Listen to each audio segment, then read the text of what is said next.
Okay, round four, the D's.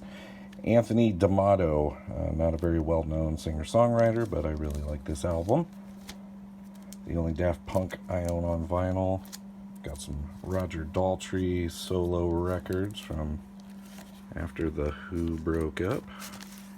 The Damnwells, great band. Only album I have of them. This is for Dance Gavin Dance. The actual jacket is framed on my wall from when they signed it, when they were guests on Drunken Lullabies.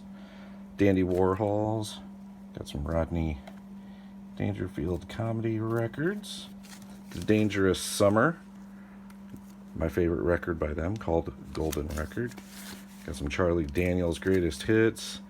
Recent acquisition thanks to my co-host Jason, Darby O'Gill, and the Little People soundtrack. Brianna was thrilled. The Darkness, first two records. Dashboard Confessional. This is from Daver. This actually isn't a record. It's a CD that looks like a record, so I can't put it in my CD collection. But I have this because he did the theme music for Never Not Funny, Jimmy Pardo's podcast.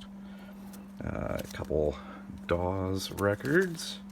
Morris Day, Without the Time. Zella Day, the first time Drew met Brianna was going to that concert out at the Limelight. Drew got an autograph set list. And then Day to Remember, What Separates Me From You. I've got all of theirs on CD, but that's the only one I have on record. And we slide over to the DEs. This actually is Dizzy Dean, Hall of Fame pitcher for the Cardinals. And this is the Wabash Cannonball. That's more of just a cool Cardinal collectible there. We've got Death Cab for Cutie, Transatlanticism, Plans, Narrow Stairs.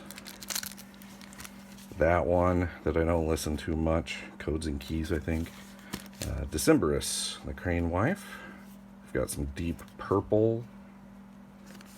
Now we've got several Deer Tick albums. If you're not familiar with them, check them out. They are awesome. They're kind of alt country replacements. And we've got the Def Leppard collection, On Through the Night. We have two copies of High and Dry because different sequencing. I've got one that has Me and My Wine and one that does not. So we got Pyromania, Hysteria, again, another one I've got a remaster of because it's one of my all-time favorite records. Deftones, White Pony, and Diamond Eyes. Need more there on vinyl. This is Delta Spirit, and signed by the band. When I saw them up in Peoria Heights with Drew, a free concert CT put on. And then we've got some Demon Hunter, followed by John Denver. That one was my parents'. Then we move over to the DEs. Continued Depeche Mode. Got a few of theirs. That one's probably my favorite. Songs of Faith and Devotion. This is a Bright Eyes side project. Desperacidos. I probably did not pronounce that right. Neil Diamond. I got several. But I do not like Sweet Caroline. I hear it every day at work. This is Difford and Tilbrook. I'm sure many of you know who they are.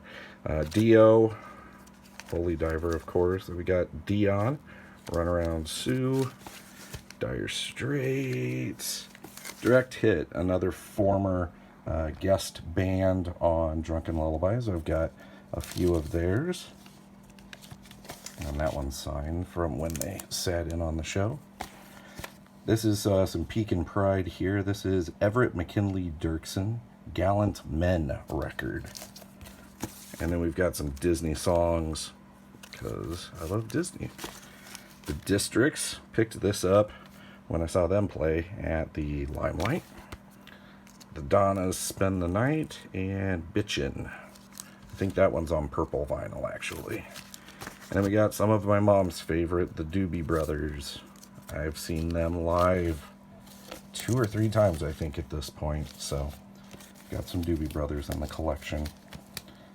Last, we move to Dream Theater.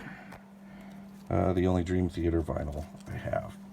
Then we have a bunch of drive-by truckers with Isbell for the most part. There's not a whole lot of drive-by truckers on vinyl without him. Then we've got Dropkick Murphys. Got a few of those. Then we get to the Dwarves, which I can't show all of their album covers because they're a little risque. But if you know the Dwarves, you would expect nothing less. Then we've got the Freewheelin' Bob Dylan. Greatest Hits. Nashville Skyline. And Greatest Hits 2. And that wraps up the D section